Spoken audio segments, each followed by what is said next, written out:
Ladies and gentlemen, boys and girls, children of all of ages, strap yourself in because this is becoming quite a fun thing to talk about. Xbox, PlayStation, going back and forth. Which one's going to come out with the next big game? This is what I love about competition, and I know some people still get on me about that and act like I'm some kind of bad guy when I bring up how great competition is and how much it's needed. And it's like, are you a dope? Listen, man, this is what it's all about. You want these companies competing for our dollars, for our hard-earned money, and that's exactly what it looks like we're getting. And I got to tell you, I'm here for it. I think this is absolutely incredible stuff. And not only do I think this is incredible stuff, I think that it really gets, people excited about next generation. I don't know for sure what next generation is going to bring or what tomorrow is going to bring for anybody. But what I do know is if you're a console gamer, you love games and you're looking forward to that next big thing. You know what I'm saying? And I think that that's something that a lot of people are going to be talking about for a very, very long time. And for me personally, I want Microsoft to come out with something great. I'm there. I have a Series X and an S. Right? Like, I want them to come out with great stuff. I've bought so many Xboxes over the last, 6-7 years that it's unbelievable. Whereas I like what PlayStation's doing, too. They're really kind of catering towards the type of gamer I am now. But, I bought a PlayStation 4 in 2015. I bought a PlayStation 4 Pro at launch with that, and I bought a PS5 at launch, and I bought PSVR. You know what I mean? It's just like I know people think that I hate Xbox. It's not. I wish, it's still my preference to play on that ecosystem. I still like achievements and the way that things are set up there. It's just that the lack of games has really prevented me from doing that. I think it is just really kind of a weird situation that we kind of get this, and again, what Sony and Microsoft are doing are completely different opposite ends of the spectrum right now, but it doesn't mean one's bad and one's good. So what's up, everybody? Crapgamer here with Crapgamer Reviews with another video. Thank you for checking it out. So if you're wondering what the video is all about there, Sony has set up a pretty big surprise announcement out of the blue. And I got to say, I'm here for it. There's two announcements here, really, that are going to kind of get everybody talking. Horizon Forbidden West State of Play confirmed for May 27th, and they're going to show off Horizon Forbidden West for the first time. So there's a 20-minute long gameplay reveal of the upcoming open-world action RPG. So Sony might not be attending E3 this year, but they've still got plenty of stuff up their sleeves, and they want to show off. With Returnal out of the way and Ratchet & Clank Rift Apart launching soon, they're prepared to turn their full attention to the next big upcoming PlayStation exclusive, Horizon Forbidden West, and we're going to be getting a meaty new look at the game very soon.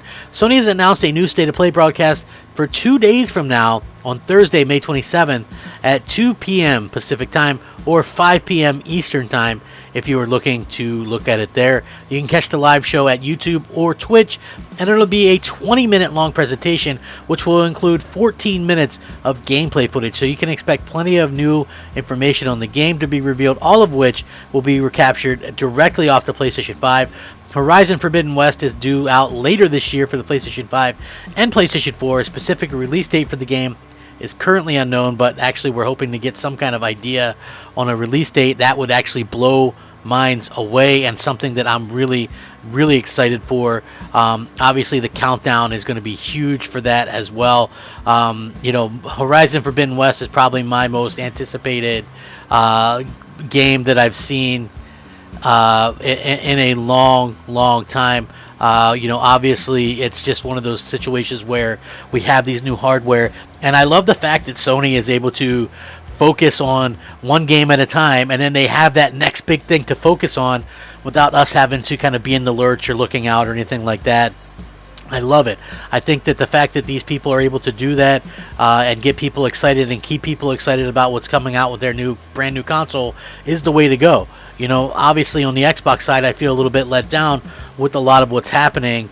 And for me personally, I think that I probably feel the same way and a lot of people feel the same way as I do, where it's basically you buy this console, you buy into the ecosystem, you buy into what Microsoft is selling because it sounds so good, and then you turn around and it's basically, they kind of screw you over because there's nothing much going on in terms of the actual games, and you're hoping and holding on to that hope for something. And I really do think that that's what we kind of see here.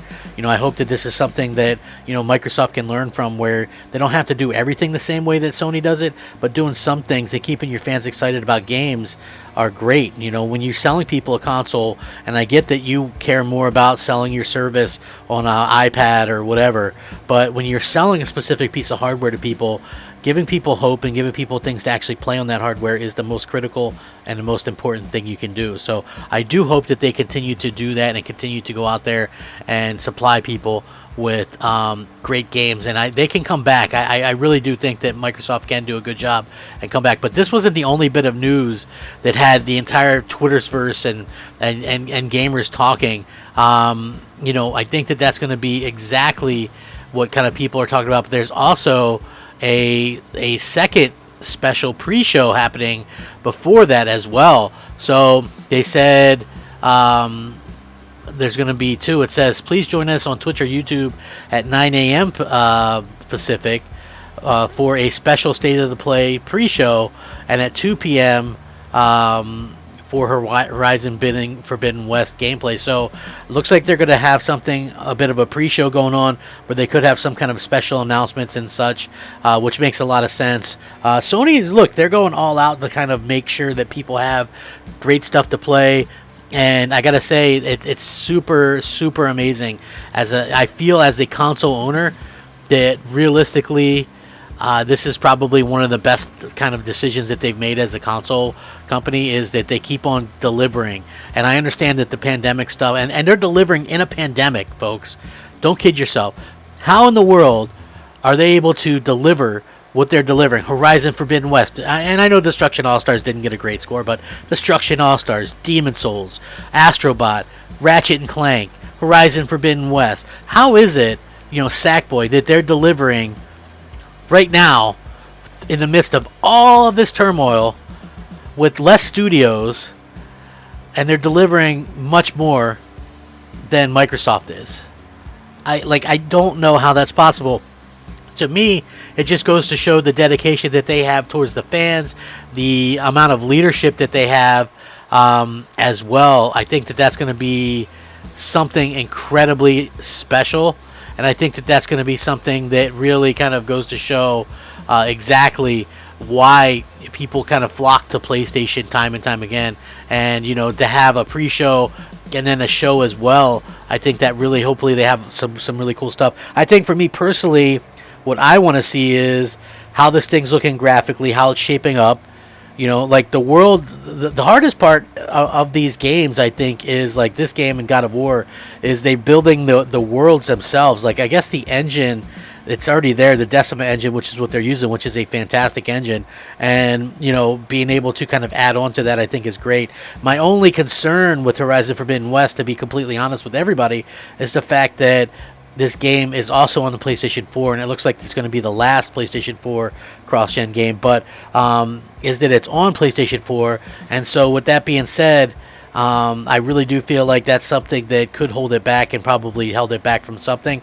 Now, if you go back to the original Horizon Zero Dawn, they initially, Guerrilla Games, said that they wanted to have flying mounts, but that the PS4 hardware wouldn't allow that.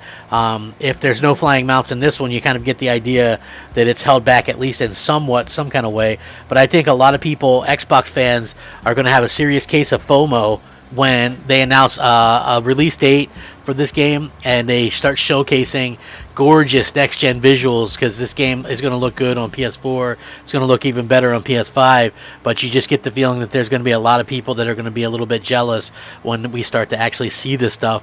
And the fact that Sony's able to go out there and showcase one game after another. I mean, honestly, think about it, folks. It was like, last year we got, The Last of Us 2 and Dreams, and and we got Final Fantasy VII Remake and Ghost of Tsushima, and then Astrobot, and Sackboy, and Demon Souls, and and all those games, you know what I mean? Miles Morales, and then this year it's like Returnal, Destruction All Stars, Ratchet and Clank, Horizon Forbidden West. It's like they really know how to get things done and keep people excited. Again, the games are what get me excited. I know they probably get you excited too. It's not fanboy talk. It's legitimately what people want to see. They love the games. Let me know what you guys think. I'm going to link this in the description. Are you stoked for this as well? Sound off, rate, comment, subscribe. Crapgamer out.